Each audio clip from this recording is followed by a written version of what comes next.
Le sol tremble, je suis à l'Institut franco-japonais de Tokyo en train d'essayer d'envoyer des CV. Et tu vois, il y a tout le sol qui tremble. Donc là, c'est la magnitude. Tu sais, je vois que ça monte crescendo, que ça s'arrête pas. Je vois tout qui commence à tomber. Les gens paniquent. On me dit, sortez, monsieur, sortez. Je dis, tais-toi. J'ai envoyé un CV. J'étais en train de cliquer, d'envoyer un CV, tu vois, en tenant l'écran, qui se cassait la gueule. Et tu sais, j'envoie mon truc, je sors. Tu vois, à l'époque, je fumais, je sors. Tu sais, en mode Clint Eastwood sur ma clope. J'arrivais à peine à marcher parce que le sol tremblait tellement. J'avais un vieux scooter PTL. Je dis, allez, je prends mon scooter. Je vais voir si ma copine va bien. Elle était pas loin. Et il est temps maintenant. Il est temps que je m'en aille. Oyez la popu, bienvenue sur Artisans de l'Esprit, le podcast qui met en avant les personnes de banlieue qui font tout pour s'accomplir. Comprendre leur état d'esprit à travers leur parcours. Ici, tu trouveras des invités sincères, authentiques et sans langue de bois. N'écoute pas les conseils des gens. Écoute leur histoire. C'est maintenant sur Artisans de l'Esprit. Originaire d'Orléans, Géraud s'émancipe dès qu'il en a l'occasion. Il part vivre au Japon, puis revient en France et intègre l'armée. Malgré avoir fait le tour du monde, il continue de se chercher et de grandir. Et c'est pas pour rien qu'on est connectés, Géraud et moi. Parce qu'on a la même perpétuelle caractéristique, la quête de sens et de l'élévation.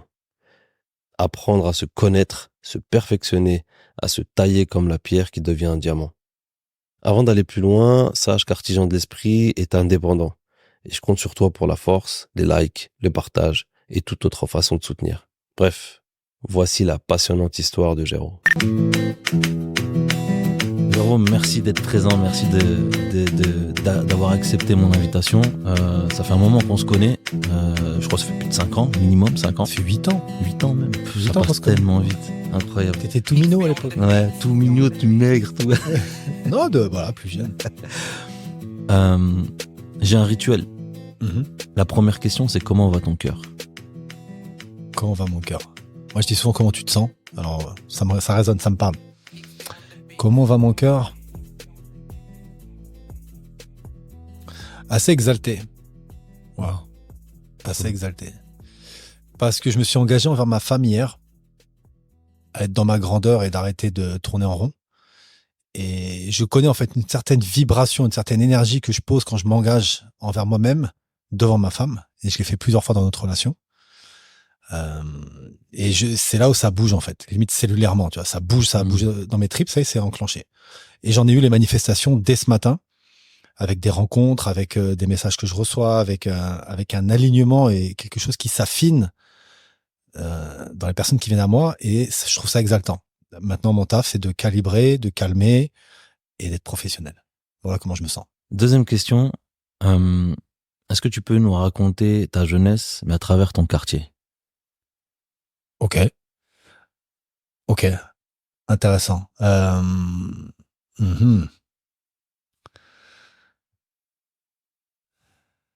Donc, j'ai un petit quartier à Orléans. Voilà. Et un petit quartier de province. Pour nous, Paris, c'était loin. C'était à 1h30, mais c'était loin. C'était un autre monde. Donc, j'ai grandi au bord de la Loire. J'ai grandi... alors, plus que mon quartier, je pense que c'est surtout avec qui j'ai grandi. Et... tu sais, c'est pire meilleurs potes que je remercie aujourd'hui parce que c'est grâce à eux que j'ai pu avoir après l'impulsion pour partir vivre au Japon. Notamment un qui s'appelait Brahim, avec qui j'ai grandi. C'était mon meilleur pote depuis l'âge de 4 ans. On a vraiment une limite née ensemble. Puis l'âge de 3-4 ans, on était toujours fourrés ensemble et c'était vraiment mon pire meilleur pote. Et c'est plus lui qui symbolisait en fait ce quartier. Le reste, c'est des souvenirs, il y avait rien de... Enfin voilà. Et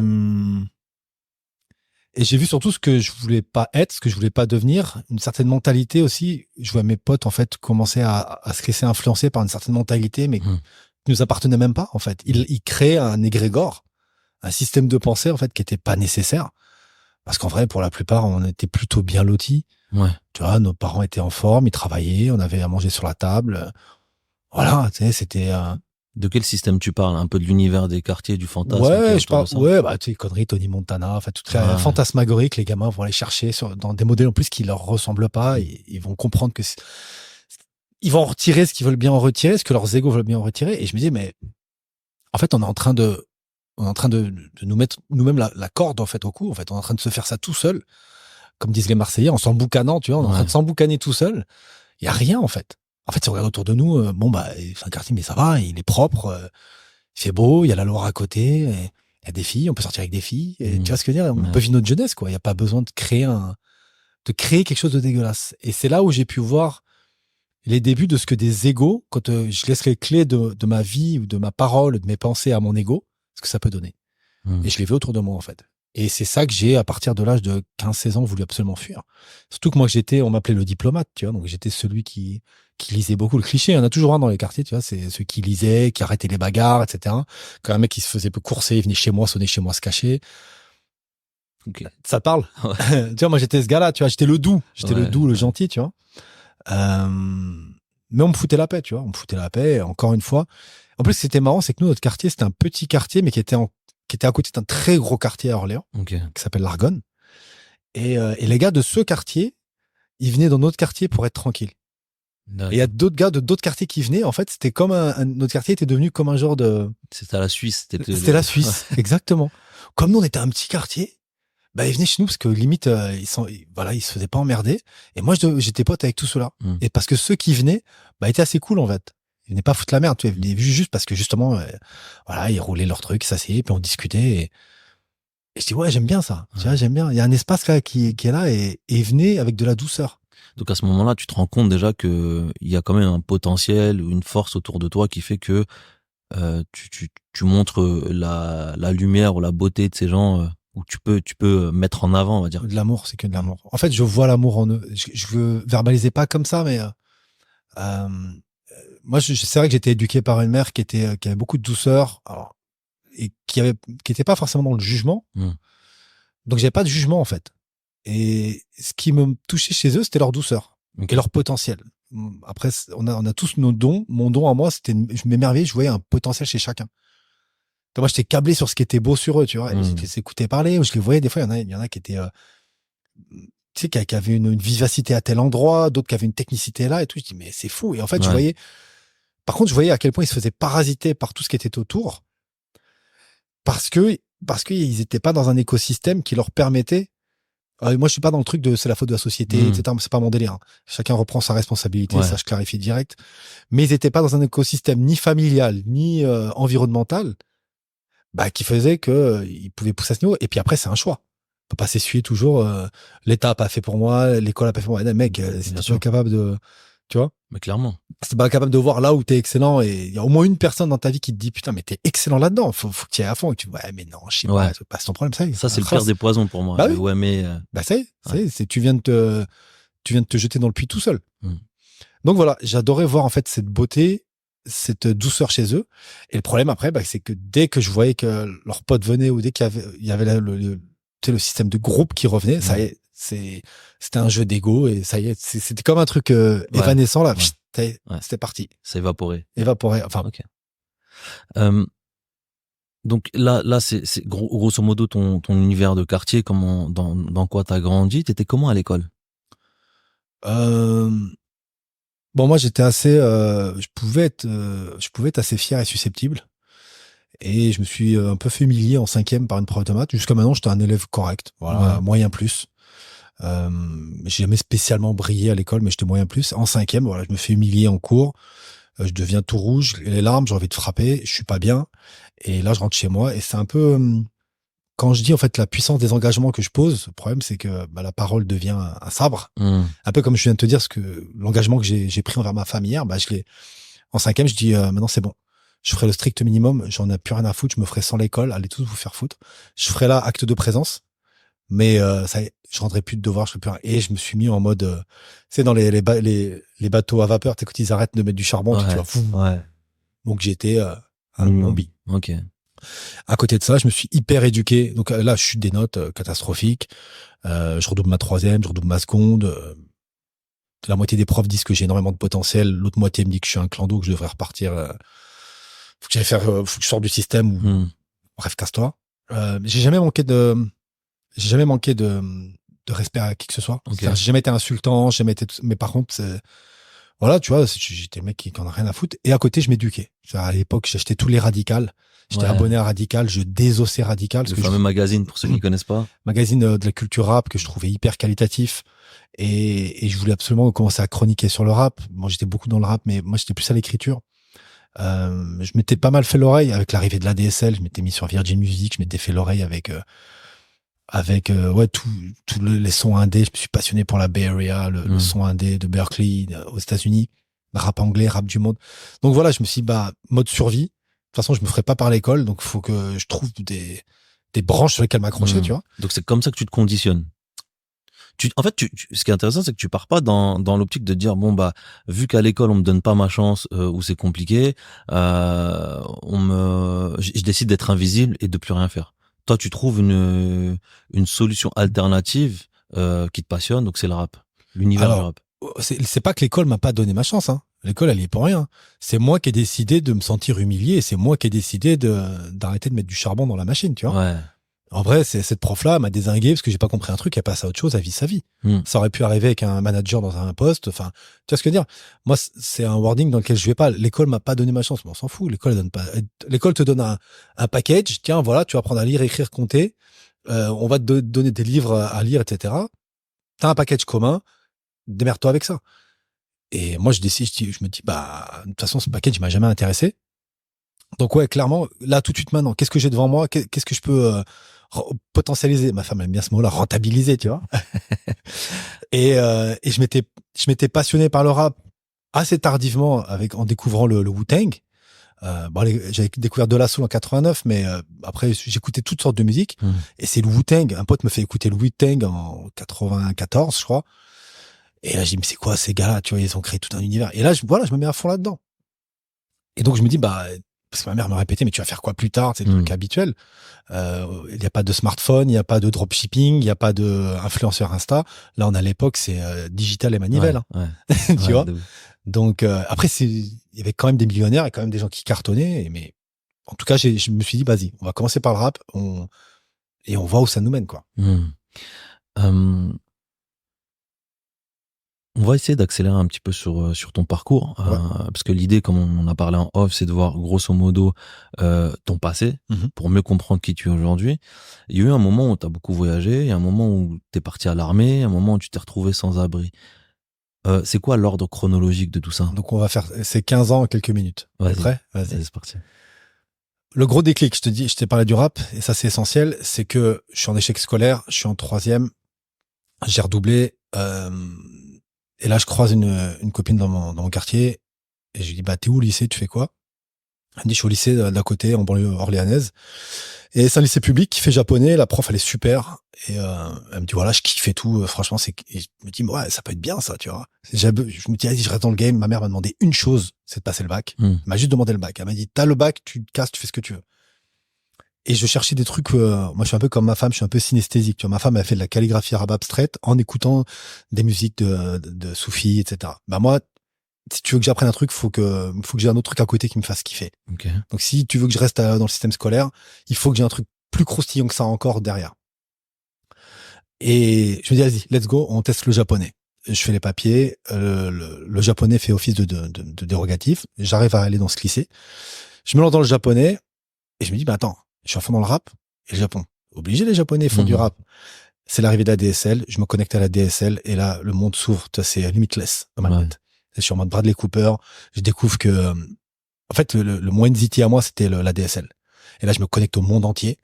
Et je découvre le rap indé, japonais, coréen, etc. Et je dis, ok, c'est ça mon créneau. Ça, je kiffe. Les raps du monde, les musiques du monde et surtout Japon, Corée. Je monte mon émission de radio. Dans une radio communautaire à Orléans. Tous les vendredis soirs, j'ai un créneau que personne ne veut. Genre, c'est 22h minuit. Et ça se transforme en 22h, 3h du matin, etc. Ah ouais. Parce qu'après, on passe en satellite portugais. Donc, en fait, et je me mets à émettre avec mes potes. Et je rentre dans une espèce d'approche journalistique, de chroniqueur sur le rap japonais. Donc, c'est ce qui me faisait vibrer. Ouais. De là, je pars au Japon.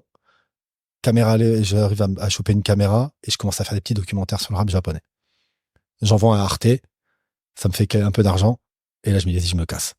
21 ans, je pars vivre au Japon pour 8 ans. Waouh, quand même. Voilà. À la base, je partais pour 1 an. Finalement, je suis resté 8 ans. Et là, c'était la lessiveuse, en fait. C'est 6 mois après que j'arrive au Japon, je reçois un appel de ma mère. Mon père venait de mourir. Ouais. Donc voilà, c'était un des derniers trucs qui m'aurait fait rester en France parce qu'il était malade. Et je dis, bon, bah, vas-y. Je dis, mais comment tu te sens, toi, maman? Elle me dit, bah, écoute, franchement, vis ta vie. Elle me dit, franchement, pour toi, il n'y a rien ici. Vis ta life. Est-ce que c'est une façon à toi de lui demander l'autorisation? Un peu, ouais. Il y avait forcément un peu. Au fond de moi, en vrai, je serais resté quand même. Et c'était important de lui demander et comment elle allait, tu vois.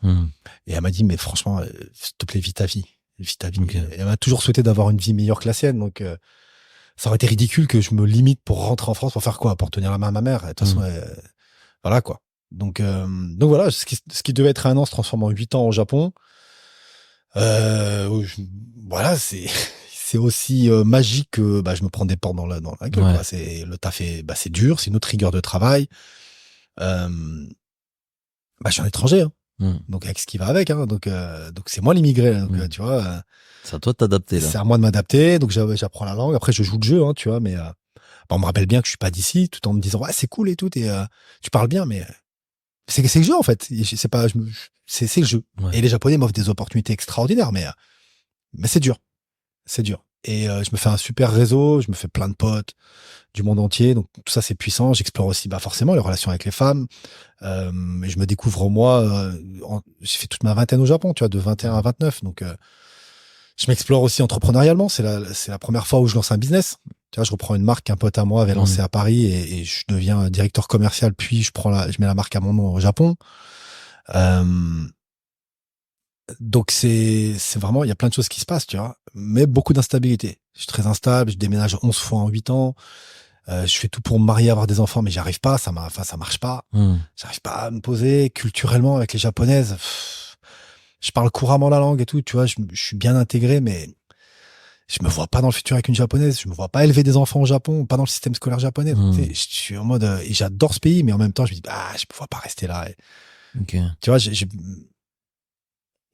suis pas bien, je suis pas stable. Tu vois, il y a des gars qui me disent, mais t'es fou, c'est trop bien, c'est le paradis ici, tu vois. Et en plus, j'ai plein de potes à moi, c'est des anciens mecs de quartier de France. Ils disent, mais non, ici, c'est le paradis. Mec, non, je crois pas. Je crois que c'est surtout une cage dorée, tu vois. Et que t'es dans l'eau chaude, quoi. Mais si tu kiffes, tant mieux, tu vois. Si t'as des femmes et enfants, je comprends que tu restes ici, mais moi, j'ai pas de femmes et d'enfants. Nah, c'est pas pour moi. Donc, voilà, il y a Fukushima, je reste sur place. C'est assez challengeant. À l'époque, en plus, je suis dans une période, j'ai plus de taf. On est en 2011, j'ai plus de taf. Je suis dans une relation, je sais que ça va se terminer, je m'épanouis pas. Le sol tremble, je suis à l'Institut franco-japonais de Tokyo en train d'essayer d'envoyer des CV. Et tu vois, tout le sol qui tremble. Donc là, c'est la magnitude. Tu sais, je vois que ça monte crescendo, que ça s'arrête pas. Je vois tout qui commence à tomber. Les gens paniquent. On me dit, sortez, monsieur, sortez. Je dis, tais-toi. J'ai envoyé un CV.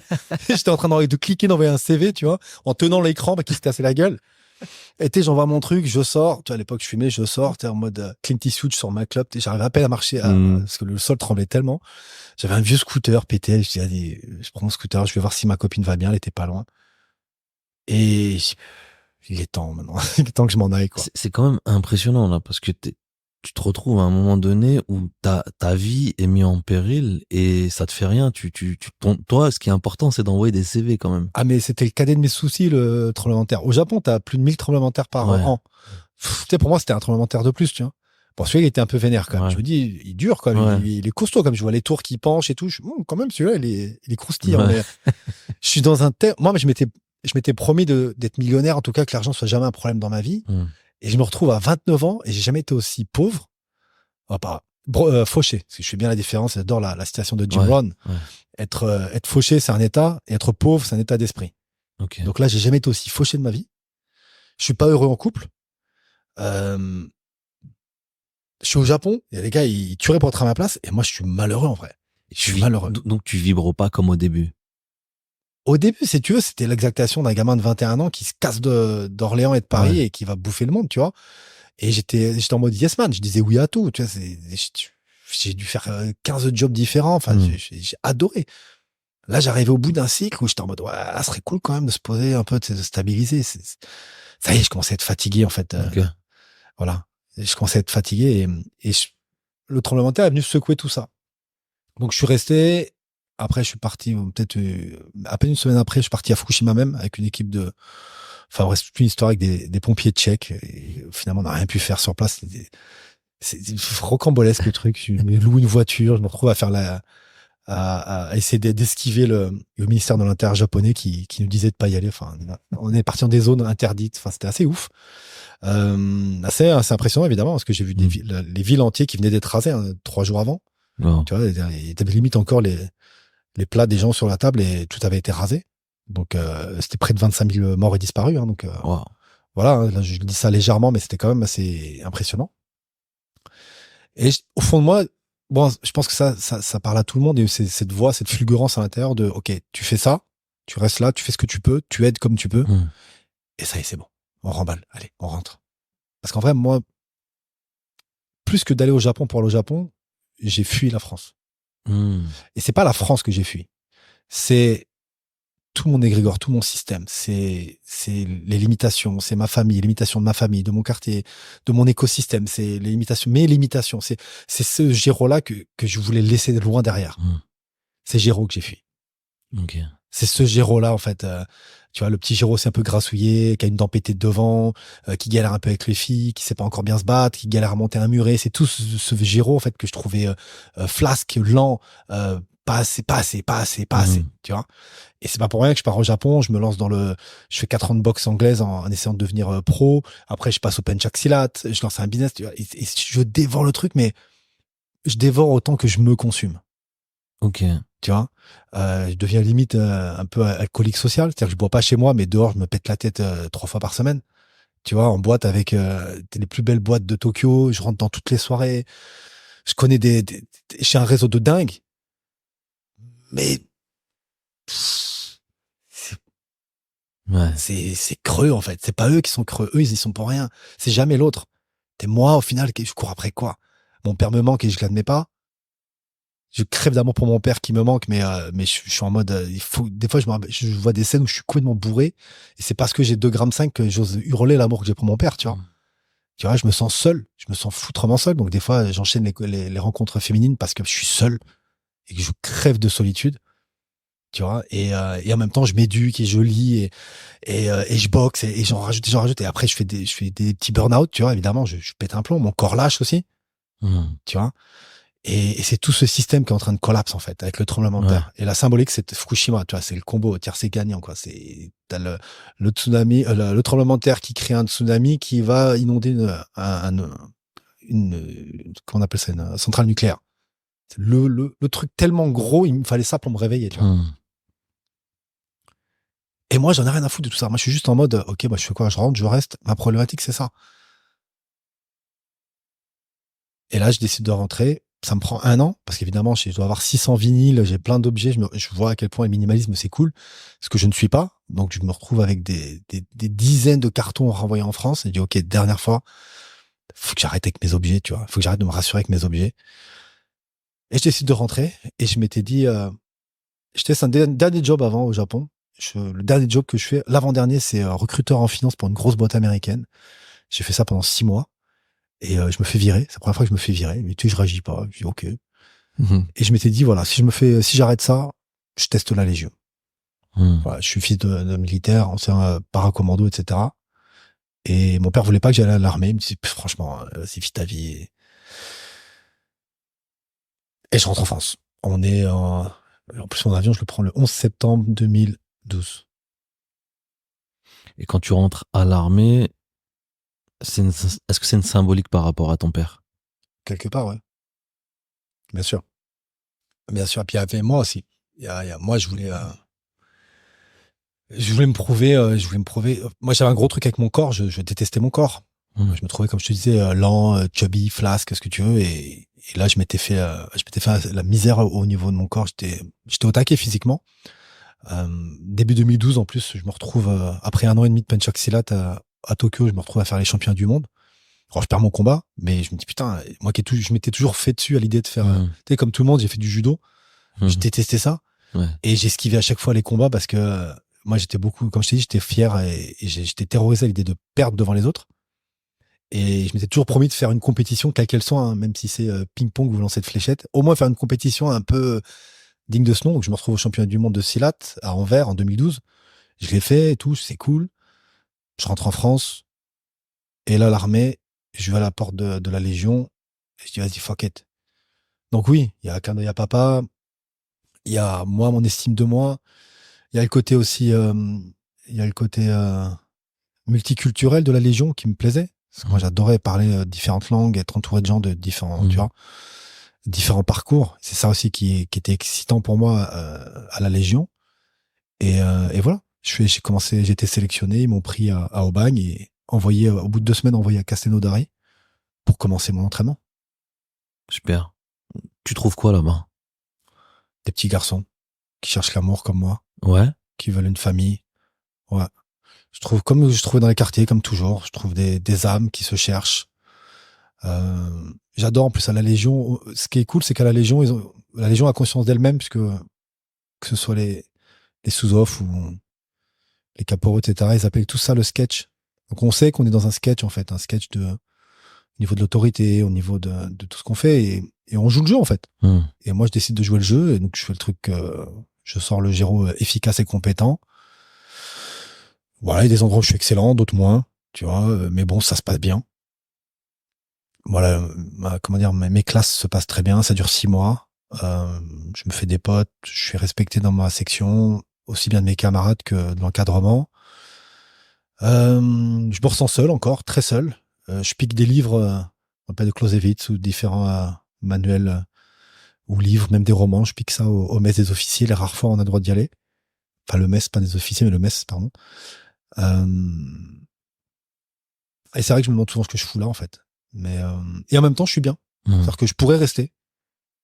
Parce que quelque part, c'est confortable, tu vois. En vrai, tu fais ce qu'on te dit. Il y a un cadre, tu respectes ce cadre et t'es relativement tranquille, en vrai. Tu peux dormir, tu peux manger. Voilà, nourri, boulanger, loger, entre guillemets, une carrière possible. Tu vois, ça peut être cool, tu vois. Et il se passe quoi? Est-ce que c'est le même process où il se passe un truc où tu dis non, vas-y, c'est bon, laisse tomber? En fait, il y a un truc, il y a un événement. Comme quoi, pour celui qui sait écouter, il y a des messages tout le temps. Et une des rares qualités que j'ai, en tout cas, c'est que je sais à peu près m'écouter. Et je prenais ça pour de la faiblesse. Tu vois, mon ancien patron japonais m'a dit, ouais, toi, t'es intelligent, mais t'es un peu faible. Et 2 semaines après, je démissionnais, mais ça m'a trotté. J'ai dit, putain, il a raison ou pas? Je suis faible ou pas? Et en fait, ce que lui, il appelait faible, c'est que quand c'est vraiment non, que ça marche pas pour moi, en fait, je quitte, j'arrête. Okay. Et heureusement que j'ai quitté les femmes avec qui j'étais avant, parce que ça me permet de vivre ce que je vis aujourd'hui avec ma femme, Anissa Lalahoum, vivre la vie extraordinaire. C'est parce que j'ai quitté plein de choses avant que je peux vivre la vie que j'ai aujourd'hui. J'ai affiné. Tu sais, on dit souvent avec ma femme, si t'as un plat qui arrive, tu commandes les gambas et on t'amène un steak. T'as le droit de renvoyer le steak et dire non, j'ai demandé les gambas. C'est pas grave, j'attends 10 minutes, un quart d'heure, le temps qu'il faut, mais je veux les gambas. Il y a un truc que je remarque dans ton discours, c'est que à chaque fois, c'est toi qui as pris la décision de. Qui d'autre prend la décision? Bah, par exemple, si ton ex-copine t'avait quitté. Ça m'est arrivé. Ok. Donc, à ce moment-là, quand tu dis ça t'est arrivé, c'est-à-dire vous êtes remis ensemble? Comment ça s'est passé en fait? Toutes les fois où tu décides, c'est aussi décider dans le sens, j'accepte le fait que nos chemins on prenne une direction différente et que justement c'est le moment aussi pour moi de me revoir, de me remettre en question et de faire autre chose. C'est dans ce sens-là quand tu dis je prends la décision de. Que je vais répondre à ça et après je te dirai comment j'ai quitté la Légion et pourquoi je l'ai quitté. Okay. Si on veut garder le fil. Ouais. Mais en tout cas, c'est ma croyance. Je suis co-créateur de quasiment tout dans ma vie en fait. Ce que je pense, que je dis, mon comportement, mon positionnement, mon énergie, ma vibration, mon regard, tout ce que je propose à l'autre, c'est moi qui en suis le maître. Ce qui va arriver, ce qui va en penser et ce qui va arriver de l'extérieur, ça j'y peux rien. Mais ce que moi je vais proposer au monde, c'est moi qui en suis le maître. Donc si une femme me quitte, déjà j'écoute ses raisons. Il y a de grandes chances que elle ait ses raisons. C'est pas juste souvent sur Instagram, je dis arrêtez que vos trucs de l'autre est toxique. À quel point toi t'es toxique et à quel point toi t'es toxique envers toi-même. C'est jamais l'autre. Donc si une femme, et ça m'est arrivé d'être quitté, en général elle avait raison. Je me serais quitté moi-même. Tu vois. tu vois, après, faut faire faut le distinguo entre là où elle projette et là où il y a ses propres névroses et là où il y a ses propres trucs à elle. Mais il y avait toujours un fond de vérité. Et moi, j'aime bien choper le fond de vérité. Bien sûr. Et si aujourd'hui je peux proposer ce que je propose à mon épouse, c'est parce qu'il y a des femmes dans ma vie qui m'ont des fois recadré salement et durement. Mais heureusement qu'elles l'ont fait. Ouais. Moi, je me rappelle d'une femme, j'avais 25 ans, elle m'a désossé. Mais tout ce qu'elle m'a dit était vrai. Tout ce qu'elle m'a dit était vrai. Tu vois. Seulement, elle avait pas les outils et elle me l'a balancé en mode acide, tu vois. Mais ce qu'elle disait était vrai. Et ça m'a pris des années à l'accepter, à l'ingurgiter, à le laisser infuser, à le transmuter, tu vois. Et souvent, je me rappelle de ce que des femmes ou des amis dans ma vie, des hommes aussi m'ont dit. Je dis, putain, ça c'était juste, ça c'était juste, ça c'était juste. Voilà. Et après, ce que je propose au monde, c'est mon choix. Donc, on revient à la Légion. On est l'hiver 2012. Décembre, il y a une tradition à la Légion, c'est les sketchs de Noël. Donc, en fait, dans toutes les sections, en fait, on doit organiser, en fait, dans les compagnies, on doit organiser des sketchs. Sauf que t'as des gars qui apprennent le français depuis 3 mois, tu vois. Donc, t'as des Népalais, t'as des Polonais, t'as des Mozambicains, t'as des Colombiens. Enfin, tu dois. C'est aussi la beauté, je trouve, dans la Légion, cet esprit de corps où tu dois faire rire avec des gars souvent qui parlent pas la langue. Et c'est pas grave. Et donc, quelques semaines plus tôt, on fait une espèce de manœuvre.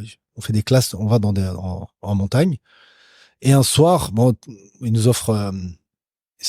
On avait bien avancé dans nos classes, donc ils nous offrent un dîner ils avaient loué un gros chalet. Et ils veulent voir un peu pour les sketchs de Noël qu'ils vont mettre en place. Et on me dit, vas-y, légionnaire, nana, on me parle de moi, vas-y, va au milieu et en gros improvise, quoi. Ok. Et moi, j'avais fait du théâtre quand j'étais au lycée. Et j'ai fait un peu de théâtre et d'acting et je fais des pubs, des trucs au Japon. Donc j'étais assez à l'aise, tu vois. Et je commence à improviser. Je commence à freestyler, je suis venir des gars et tout. Et je lance sur 35-40 minutes d'impro. Avec des gars, pour la plupart, qui parlent pas un mot de français. L'encadrement, donc les sergents, adjudants, caporaux-chefs francophones sont morts de rire. Et les gars, ils kiffent, tu vois. Bon, ils sont tous un peu aussi, tout le monde a un peu picolé, tu vois. Mais les gars kiffent, tu vois. Et j'ai un sergent, je me rappelle, c'était un Fidji, je crois. C'était un gars tu sais, les types rugbyman de Wallis et Futuna. Voilà, il était de Wallis et Futuna. Il vient me voir, il me dit, bon, c'est décidé, c'est toi qui gères, tu prends en charge, c'est toi le metteur en scène, en gros. C'est toi qui prends en charge pour les sketchs de Noël. Et donc, c'est ce qui se passe. Et en fait, on prépare 2 heures. J'ai une quinzaine de gars. Des largesses, on me laisse des largesses, tu vois, il y a plein de trucs, je fais plus de corvée, je fais plus tout ça, et je deviens un peu le metteur en scène de ma compagnie, et en mode, t'as 1 mois, et dans 1 mois, tu me ponds 2 heures de spectacle. Et c'est parti. On arrive le soir du 24, j'ai 200 légionnaires, et il y a même un colonel qui est là, il y a des officiers, sous-officiers, 200 légionnaires qui sont là. Bien, tu vois, ça coule bien. Les gars sont chauds, ils me regardent tous. Et on lance 2 heures de spectacle, gars. 2 heures de spectacle. Wow. Et les trucs s'enchaînent avec les décors, avec tout, hein, les costumes, les décors. On a tout fait nous-mêmes. Faut savoir qu'à la Légion, pendant 6 mois, on a eu une perme à Castelnaudary et on pouvait aller de telle rue à telle rue. Donc, en fait, ça fait 6 mois que j'ai pas vu un civil. On est en vase clos et on joue pendant 2 heures. Et à la fin des 2 heures, tu vois, je suis sur scène.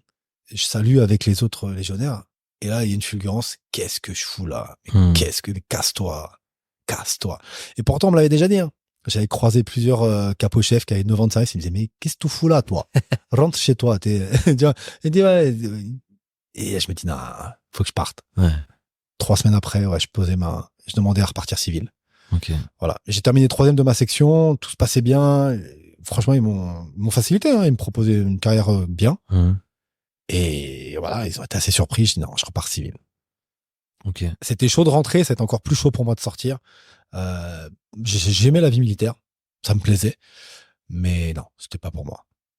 Et puis j'avais 30 ans, tu vois, ça, j'étais plus un minot de 20 ans. Bourlinguer, je l'avais fait, enfin voilà. Et puis après, il y avait toutes les cas de conscience aussi.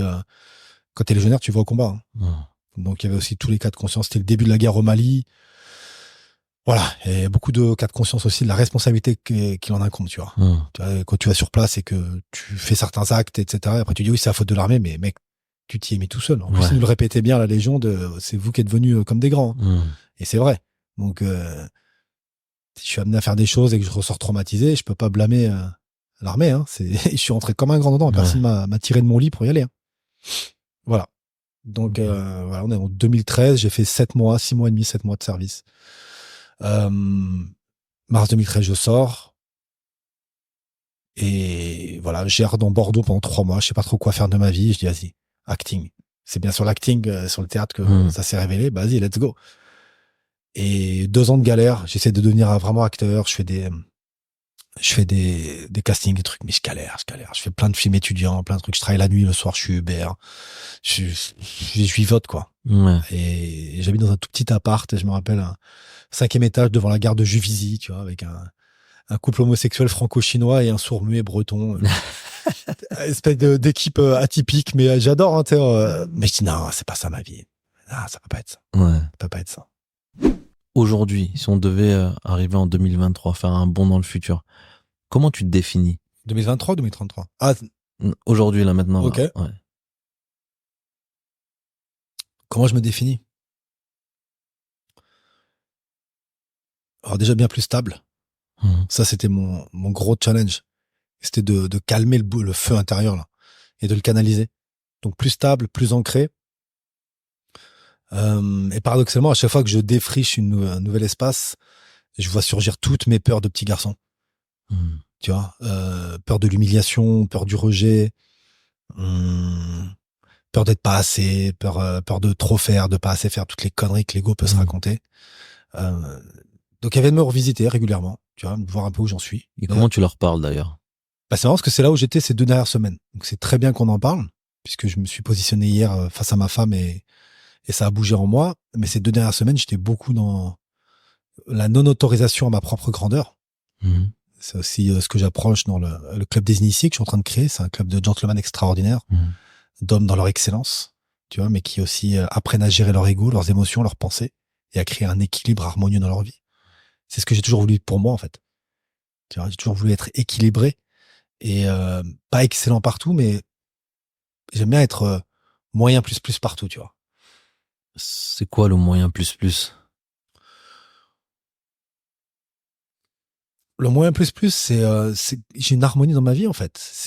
J'aime bien mon corps. J'ai pas besoin d'être au top du top tu vois, mais je me sens bien dans mon corps. Et quand le moment est venu dans l'année, peut-être si j'ai envie de pousser un peu plus le curseur sur le corps, bah, je le ferai. Je suis bien dans ma sexualité avec ma femme. Tu vois, ça n'a pas besoin non plus d'être un truc de dingue, tu vois, mais je suis bien. Et j'ai encore du delta. Je peux encore, quand je sens que c'est une priorité avec elle, on peut aller l'explorer encore plus. Je suis bien dans mon rapport à ma propre abondance, à l'argent. Mais je suis aussi ouvert. Je suis prêt à aller affiner et aller plus en profondeur quand c'est nécessaire. Je suis dans ma parentalité, dans mon approche de père. Je fais de mon mieux. Et en même temps, quand il y a des situations qui se répètent 2-3 fois, j'ai dit, ah, tiens, faut que j'aille travailler ça avec mon fils. Là, ça fait 2-3 fois, il y a des pierres d'achoppement, là. À chaque fois, je dérape, je me casse un peu la gueule à ce niveau. Faut que tu vois, en fait, j'accueille quand ça vient à moi, tu vois. Okay. Mais je fais en sorte de maintenir un terreau, une harmonie, quelque chose, un équilibre. Okay. Surtout que moi, mon gros challenge, c'était la régularité. La régularité, pour moi, c'était un challenge. Et je me rends compte que globalement, je suis assez régulier à être équilibré. Mais les miracle morning, les trucs comme ça, à se lever à 4 heures du matin, boire le matcha, faire ci, faire ça, 27 actions avant 9 heures du matin, c'est pas mon délire. Ce matin, c'est les perceuses qui m'ont réveillé à 9 heures. Aujourd'hui, c'est la journée où je dors. Rien à foutre. Tu vois. Et t'es OK avec ça aussi? Je suis OK avec ça. Donc, il y a la notion où tu te déconnectes un peu de la comparaison qu'on peut avoir sur l'aspect dev perso, sur ce qu'on peut voir sur les réseaux, etc.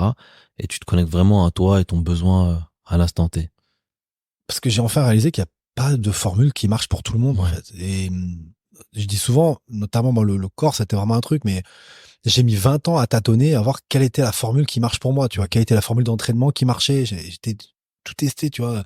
Prof à distance aux États-Unis. Là, j'ai pris un prof que je kiffe, qui est hypnothérapeute aussi, donc il a une approche très holistique, tu vois, du corps. Il dit, c'est pas juste de la performance. Et je m'entraîne avec mon beau-fils, tu vois. Donc c'est kiffant pour moi parce que je suis dans la transmission, ça a un sens, tu vois. Mais ouais, en fait, je m'inspire, tu vois. Il y a des choses qui m'inspirent. Et tu vois, c'est marrant, il y a quelques jours, j'ai été sur ChatGPT et j'ai dit, OK, ChatGPT, voilà un peu mon profil, voilà ce que j'aime, voilà ce que j'aime pas. Moi, ce qui me fait vibrer, c'est de m'inspirer de grands hommes et de femmes de l'histoire de l'humanité qu'on accompli de grandes choses.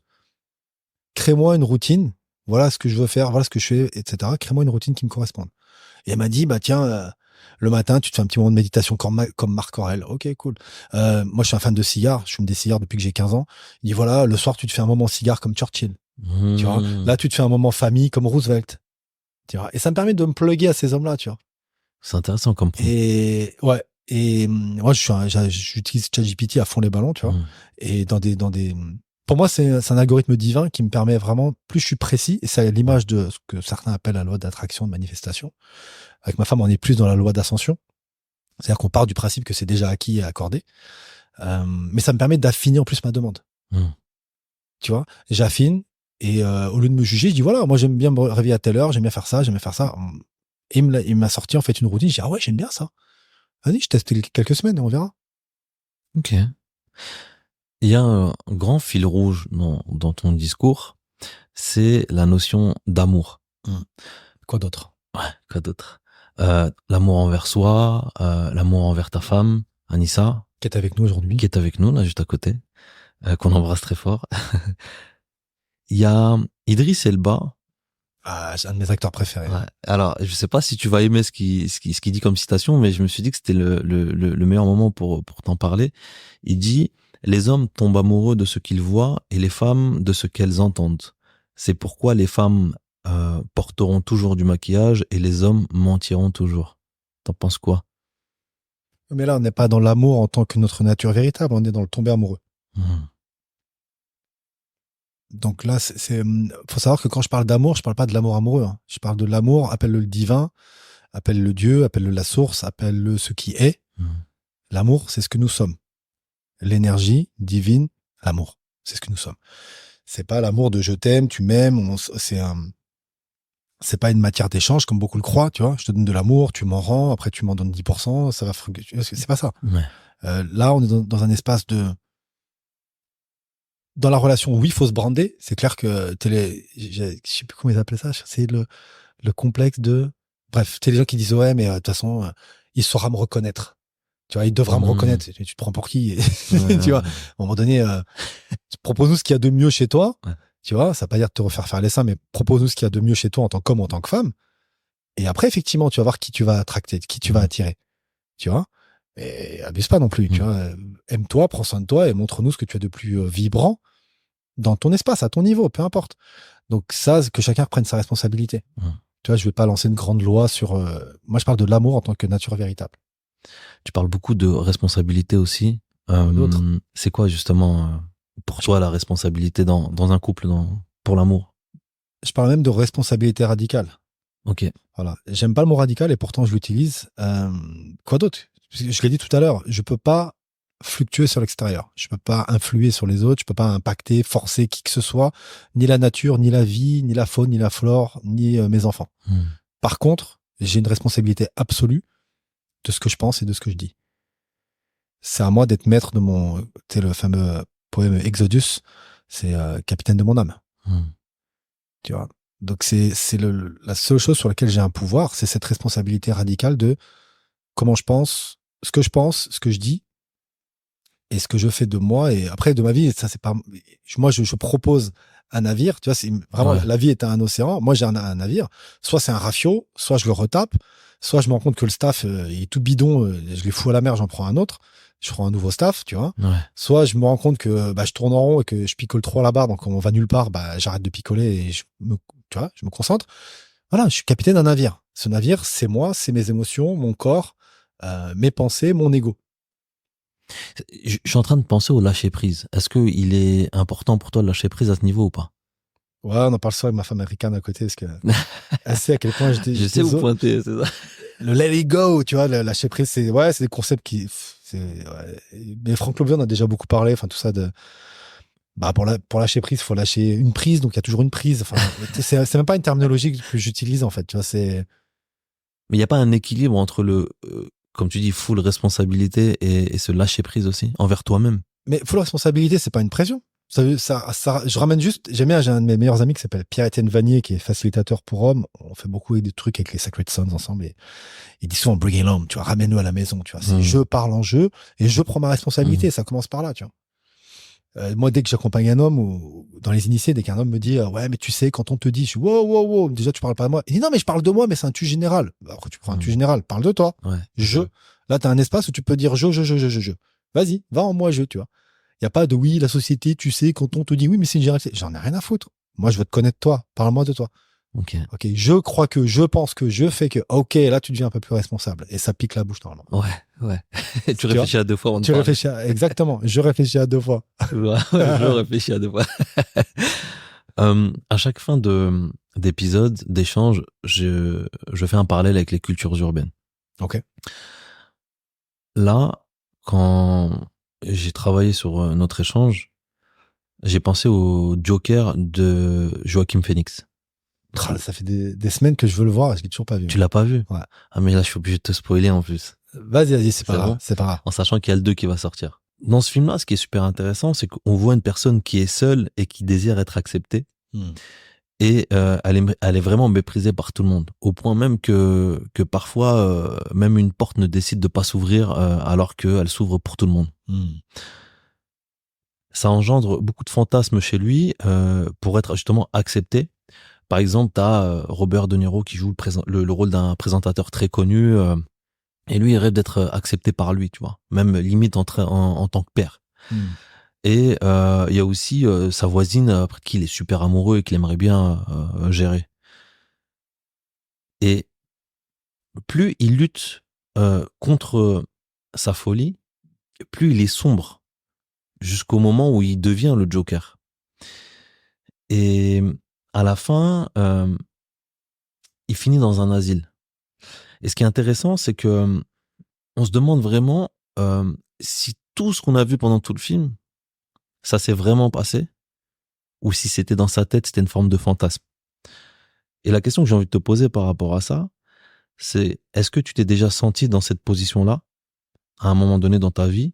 Est-ce que tu t'en es sorti? Et si oui, comment t'as fait pour briser ça? Briser quoi? C'est quoi ça? Cette histoire de fantasme, De folie? de folie, de part de sombre que t'as en toi et que t'acceptes pas forcément. Bah, la liberté passe par là. Hein. C'est comme de Pete dans Batman, tu vois, quand il est tout au fond, dans le 3, quand il est vraiment tout au fond. Et de ce que tu m'as dit, j'entends absolument pas de la folie. Ce qui rend fou, c'est cet appel à l'amour et c'est que les gens n'ont pas les codes. Ils disent, ouais, l'amour blesse. Non, c'est pas l'amour qui blesse.